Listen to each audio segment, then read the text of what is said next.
Hello, welcome to CrawfordCana. My name is Zach. This is the first video that I'm doing on the channel, so if it's incredibly awkward, I do apologise. I am trying my very best to be in front of a camera, and it feels weird, but we're working on it, so bear with me. The whole kind of point of this channel is Lorcana videos. I started playing Lorcana a couple of months ago. I started during the end of set 3, coming into set 4, and immediately became hooked. I've even worn my Disney hoodie today. Quite fitting, I think. Today I'm going to be doing a deck profile on my deck that I brought to the last couple of store championships that I've been into. It's a Ruby Sapphire deck and it's been performing quite well so far. I've won 2 Mirabelles and I've also got the mat. I got 2nd place in Kettering at their store champs and it performed really well.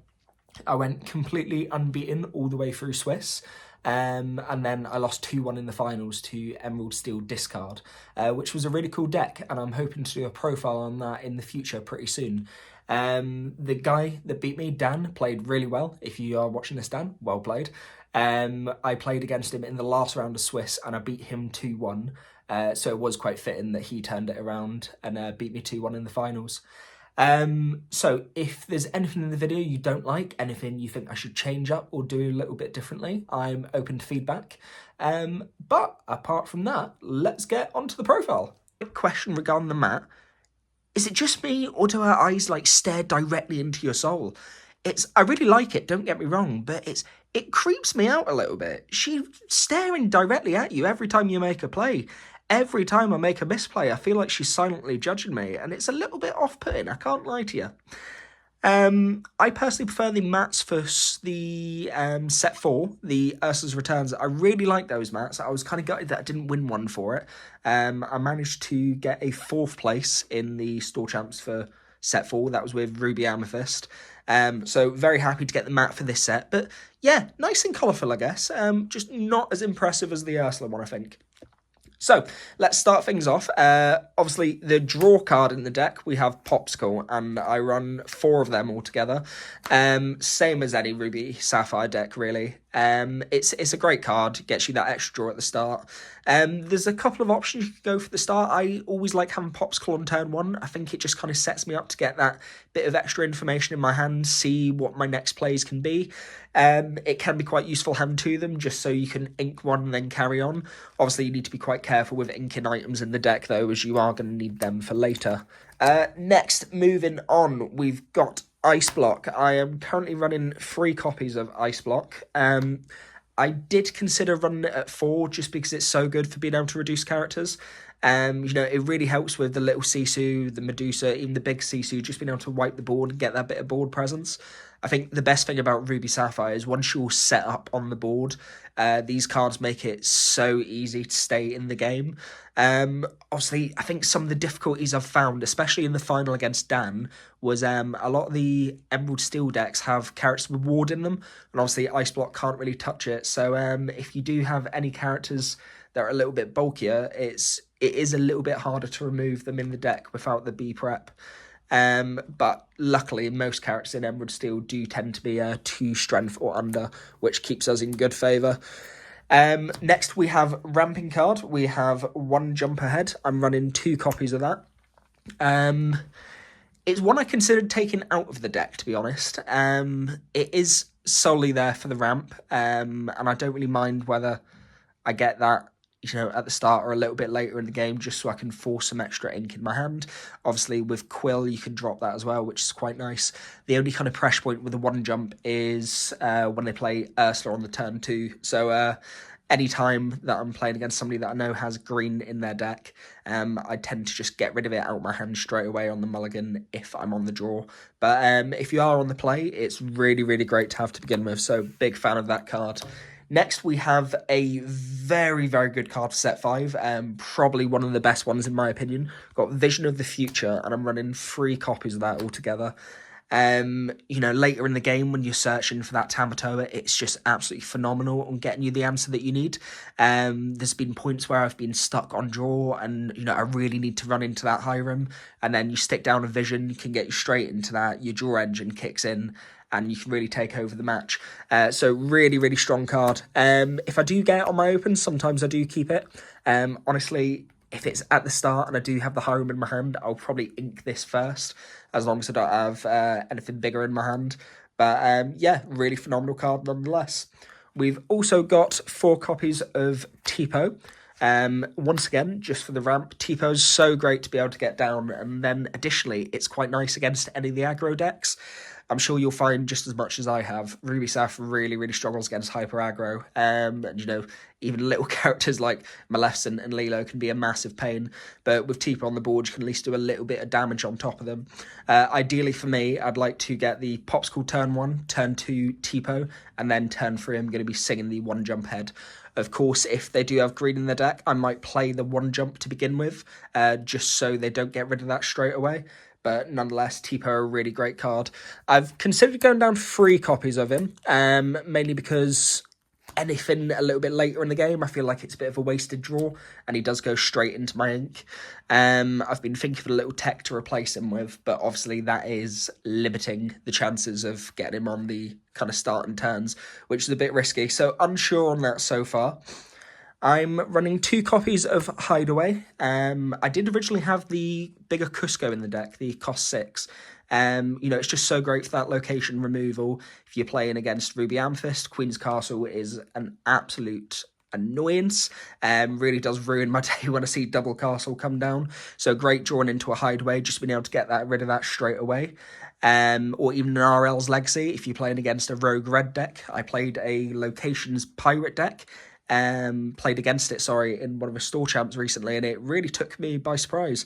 The RL's Legacy was so hard to get rid of because the 8 willpower on it, and it just kind of stayed on the board. They kept gaining law.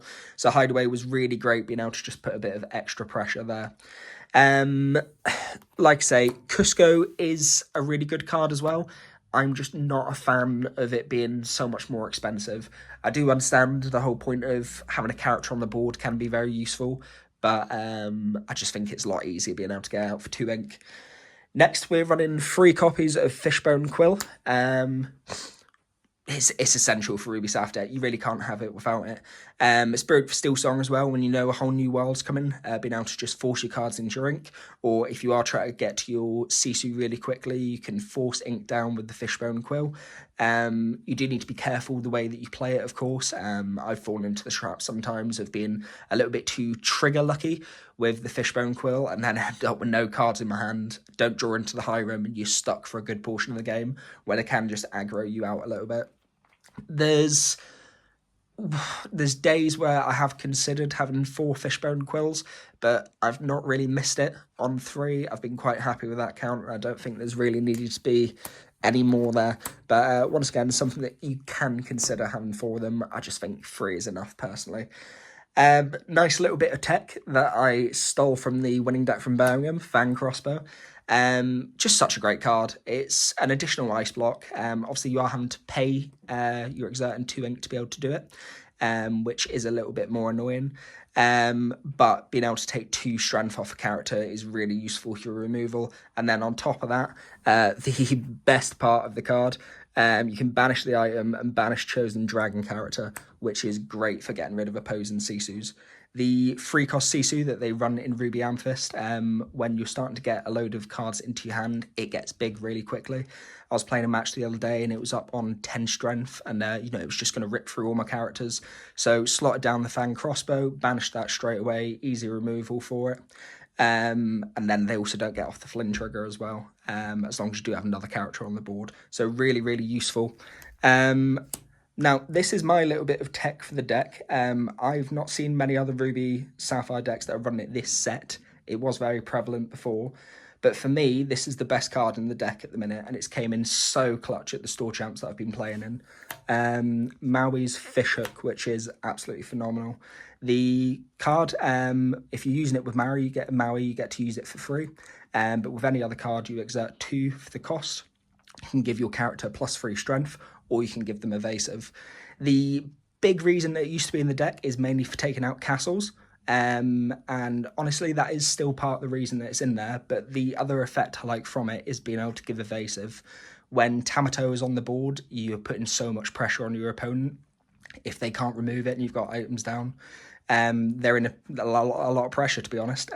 So it's great having there, and being able to give Tamato evasive just makes it that more difficult to get off the board. Obviously, being a 5/8 with evasive, that can be a little bit scary when you're coming up against. So, be prep or lose, which is really nice. I came into a great situation in the store champs that I played in, where I had both Maui's fishhooks on the board, and I one-shotted a castle with a Tipo, which is probably my all-time favourite Lorcana moment. Big, massive fan of that. I'm running 3 copies of Brawl. Obviously, easy removal. Banish a character with 2 strength or less.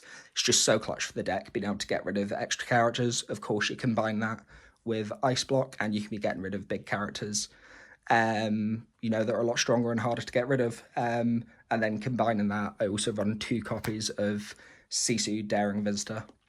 A card that I've considered taking out the deck, and I know a lot of Ruby Sapphire players have taken it out as well.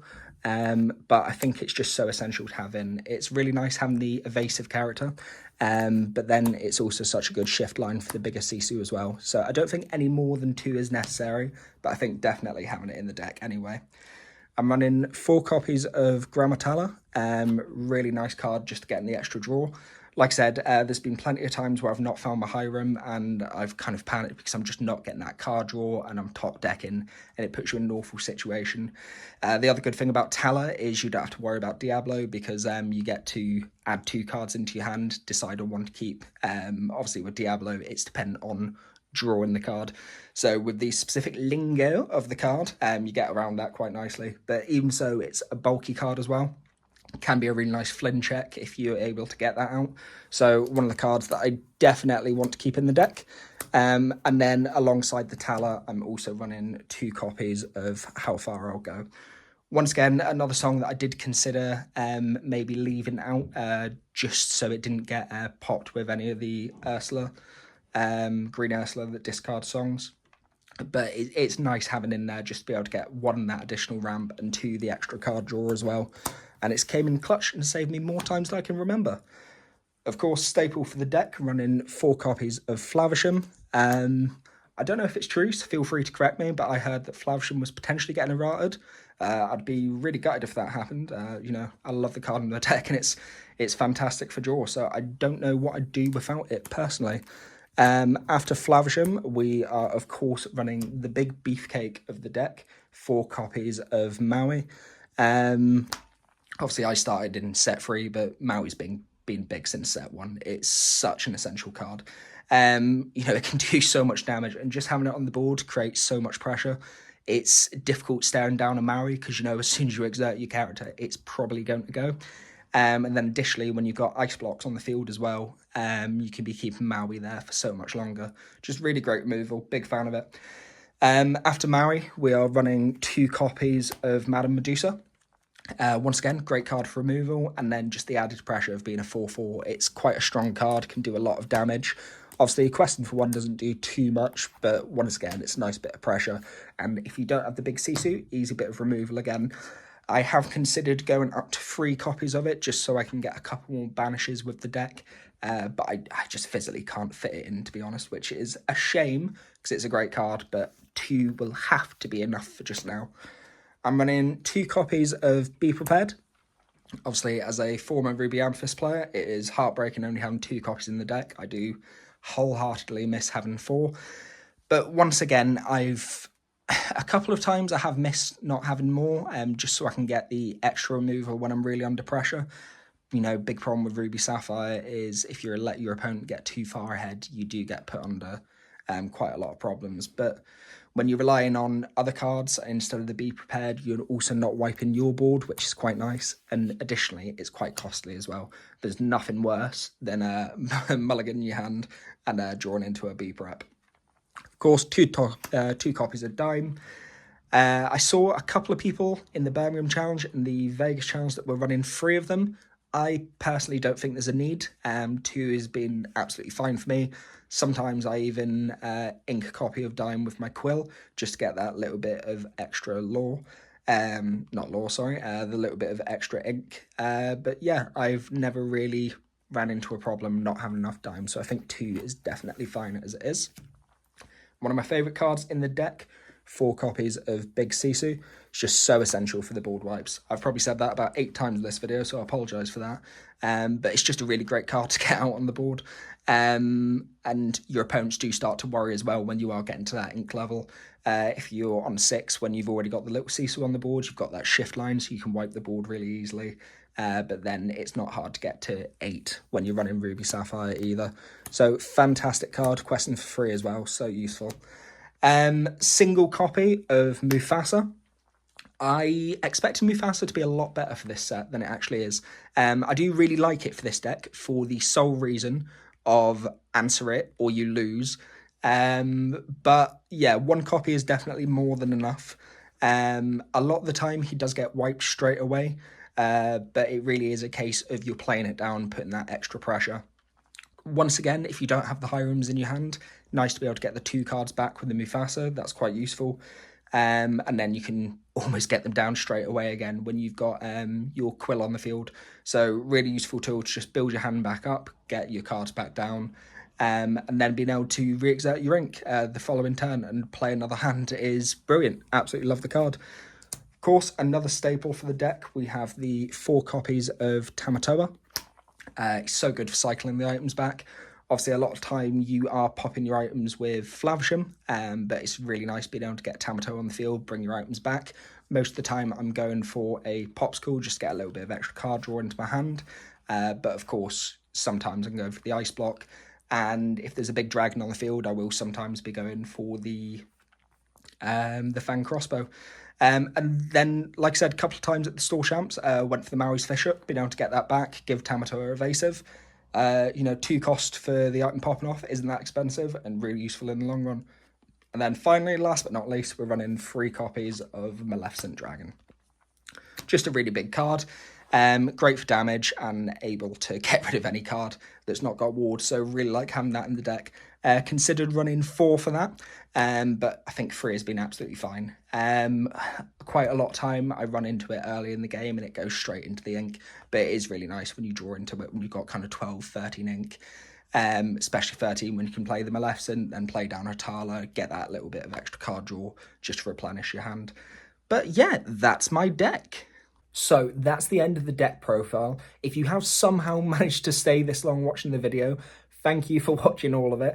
I appreciate it was very long. I didn't expect to go as in detail as I did, but I thought it was important for my first video to go as in-depth as possible with my thoughts and opinions on the deck, and then little insights on how that I play it.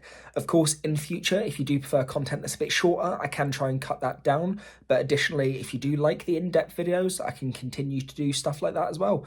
Open to feedback, but regardless, thank you for tuning in. Hope you have an amazing day. Peace.